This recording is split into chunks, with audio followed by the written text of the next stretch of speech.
Será um grande cenáculo mobiliado, aí fazendo os preparativos. E indo eles, acharam como ele havia dito, assim prepararam a Páscoa. E chegando a hora, pôs-se à mesa, e com ele os 12 apóstolos. Ele disse: desejei muito comer convosco esta Páscoa, antes que padeça. Porque vos digo que não a comerei mais até que ela se cumpra no reino de Deus. Então, tomando o cálice, havendo dado graças, disse: tomai e repartiu entre vós. Porque vos digo que já não beberei no fruto da vide até que venha o reino de Deus. Então, tomando o pão e havendo dado graças, partiu e deu-lhe, dizendo: isto é o meu corpo, que por vós é dado, fazei isto em memória de mim. Semelhantemente, tomou o cálice depois da ceia, dizendo: este cálice é o novo testamento no meu sangue, que é derramado por vós. Amém? Curva sua cabeça por mim. Soberano Deus e meu eterno Pai, eis aqui, Pai amado, o teu servo. Eis aqui, Pai amado, a tua amada igreja. Que não venha ser eu a falar, a tocar na tua herança, mas sim o Senhor a usar a minha boca aqui nessa manhã. Que não venha nada de mim, pois eu não tenho nada a oferecer, mas que o teu Espírito Santo me use, fale através de mim com a tua igreja, e que essa palavra vá e produza o fruto para o qual ela foi enviada. E quem crê nisso diga amém. Amém. Amém. Essa passagem é uma das passagens mais belas e também um pouco triste da palavra de Deus, da Bíblia Sagrada. A Bíblia vai nos relatar que nesse dia aqui, o tempo não estava um tempo como os tempos passados. Era um dia diferente. Era um dia que o mundo espiritual estava aguçado. Porque vocês sabem, nós não enxergamos, mas o mundo espiritual é tão real quanto esse mundo que nós vemos. E nada acontece aqui se não acontecer primeiro no mundo espiritual. Esse dia uma grande batalha estava travada, uma grande guerra já estava travada. Jesus ele vai fazer uma declaração que vai deixar todos chocados naquele dia. A palavra vai dizer que ele reúne os 12. Vira para o seu irmão e fala assim: irmão, você é especial. Ele te chamou para sentar na mesa com ele. Ele reúne os seus 12, a qual ele havia escolhido, a qual ele mesmo vai dizer que o Pai havia te dado. Naquele dia, pastor Elson Santos, não vai haver alegria na mesa. Todos os dias Jesus saía para fazer e cumprir o ministério, para pregar, para curar e libertar. Segundo escreveu João, todos os livros da terra não seriam suficientes para escrever todas as obras que Jesus fez. Todos os dias Jesus saía para pregar, saía para evangelizar, para fazer a obra do Pai. E como de costume, imagino eu como um pregador com a mente um pouco avançada, eles voltavam, pastora Vanessa, e quando sentavam para a janta, falavam a nossa linguagem, ali havia histórias para contar, alegria, os discípulos se alegravam. Eu imagino que Pedro brincava, dava risada, e um ali se divertia com o outro, aquela brincadeira saudável, contando as histórias. Imagino assim dizendo: tu viu o que Jesus fez hoje? Aquele homem era cego de nascença, e chegou clamando: filho de Davi, tem misericórdia de mim. E foi curado, voltou a enxergar. Eu imagino que todas as noites eles vinham contando as histórias das obras que eles haviam vivido durante o dia, durante a madrugada, no ministério de Jesus. Só que naquele dia não houve essa alegria na mesa. O próprio Dr. Lucas vai escrever um pouco mais à frente, se você ler um pouquinho à frente,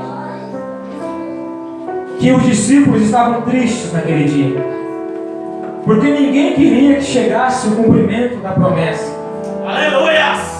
O próprio Pedro, que sempre foi cheio de Deus, e ao mesmo tempo tropeçava, era inconstante, ele havia acabado de acertar uma. E Jesus o elogiou publicamente, entregando a chave da igreja. Quando ele fica sabendo que Jesus vai ser crucificado, vai ser entregue, ele fala: olha, é chegada a hora que o Filho do Homem será entregue. O próprio Pedro, que agora estava achando de Deus, vai prestar a boca ao diabo e vai dizer: Senhor, longe de ti. Eita Deus. Que te aconteça tal coisa. Jesus vai rebater a fala de Pedro, vai dizer: para trás de mim, Satanás, eu te repreendo. Deus. Porque sabíamos que era um momento triste, mas também sabíamos que era necessário. Jesus estava sofrendo uma grande agonia, mas essa agonia era necessária, porque ninguém foi capaz de fazer o que ele fez por mim e por você. Aleluia! A palavra diz que naquela mesa sentado, eles estão imaginando que haverá uma Páscoa, que eles vão comer da Páscoa, vão comemorar, porque de costume o povo judeu no dia de Páscoa se reunia toda a família. Parentes de longe vinham para perto, para Jerusalém. Pessoas que você não via durante o ano inteiro, na Páscoa você voltava a se reencontrar. Era a mesma coisa de você reencontrar um irmão, um pai, um tio, um primo, alguém que mora em outra cidade, talvez fora de São Paulo. E nesse dia todos sabiam que haveria ali um reencontro. Então os discípulos estão achando que haveria essa Páscoa, que haveria essa alegria, que o Mestre estaria com eles mais uma vez. Imagino que eles pensavam em sua cabeça, em suas mentes: será que nessa Páscoa também Ele vai nos deixar para ir até, aleluia, aonde ficam os enfermos e os doentes, para fazer como fez na última Páscoa? A Bíblia relata que Jesus, uma certa feita, no meio da festa da Páscoa, ele saiu. Ele foi até a beira do tanque de Betesda para tocar sobre um homem que ali estava paralítico há 42 anos.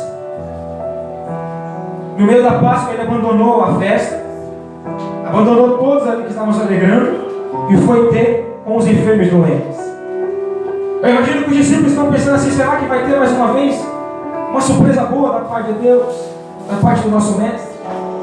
Não, naquele dia não haveria isso, nem chegaria a acontecer essa Páscoa.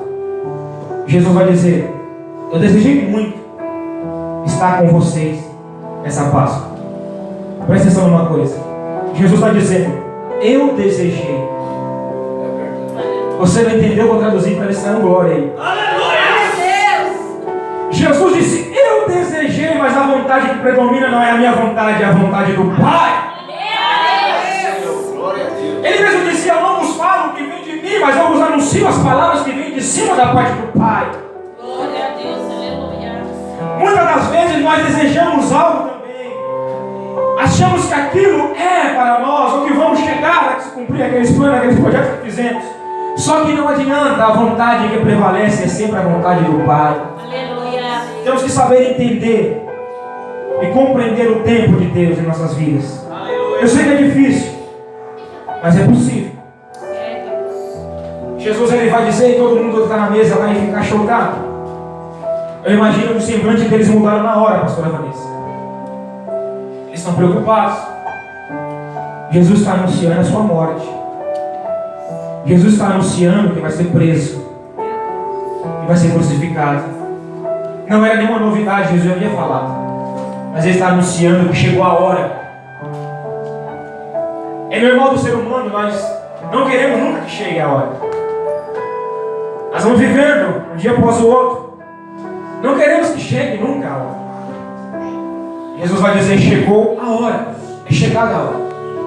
Não tem para onde mais correr nem escapar. Vigiai e orai para que não entreis em tentação. A palavra vai dizer que na mesa Jesus vai fazer um pronunciamento também que vai deixar todos chocados ali. É algo que eu tenho pregado sempre que posso, essa palavra.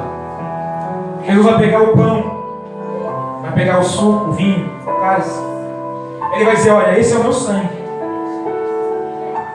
Vai pegar o pão e falar: esse é o meu corpo. Eu imagino que quando está olhando para Jesus, falando: o mestre está delirando. Está chegando a hora, ele está delirando. Porque o homem carnal não discerne as coisas espirituais. Os discípulos eles não estavam entendendo o que Cristo estava pronunciando naquele dia. Para os carnais, alguém está olhando e dizendo assim: não, isso aí é o pão, Senhor. Não, isso aí é o vinho. Jesus está dizendo: não é. Esse daqui é o meu corpo. Aleluia. Esse aqui é o meu sangue. Glória a Jesus. Senhor, não estamos entendendo. Eu imagino que muitos ali, inclusive Tomé, era dos mais incrédulos do grupo. Olha, e continua dizendo no seu coração: não, isso aí é o pão ainda. Isso daqui ainda é o vinho. Você não está entendendo o que eu estou falando aqui nessa manhã. Eu vou explicar para você. Quantas pessoas não conseguem compreender e entender o agir espiritual, as coisas espirituais? O próprio Jesus disse uma certa feita: olha,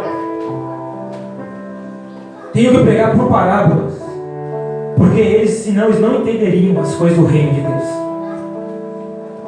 Você está entendendo que as coisas espirituais é algo que está acima e além, muitas vezes, do nosso entendimento? Verdade, Deus. As coisas espirituais não conseguimos compreendê-las se não tivermos o Espírito Santo para nos ensinar. Tá desse jeito. É por isso que os discípulos estão preocupados, os apóstolos estão preocupados. O que será agora, pois o mestre será tirado? Como eles ficariam, pois Jesus ensinava de tudo, e agora o mestre seria tirado?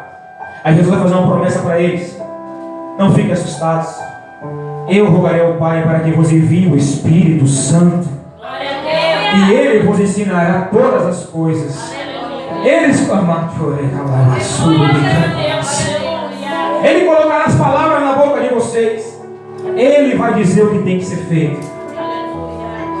Só que na mesa isso não vai ser cumprido ainda. O Espírito Santo não tinha descido. Eles estão preocupados tentando entender o que Jesus está dizendo. Jesus está falando de algo muito importante nos tempos de hoje, que eu escuto muito crentes sem conhecimento dizer: não é preciso se reunir para ser igreja, não é preciso se reunir para tomar santa ceia. Jesus estava falando da união, aleluia. Não existe igreja sem união. É, Jesus. Aleluia. Eles confundiram o texto. Realmente a Bíblia diz que você é o templo, a morada do Espírito, porque não existe mais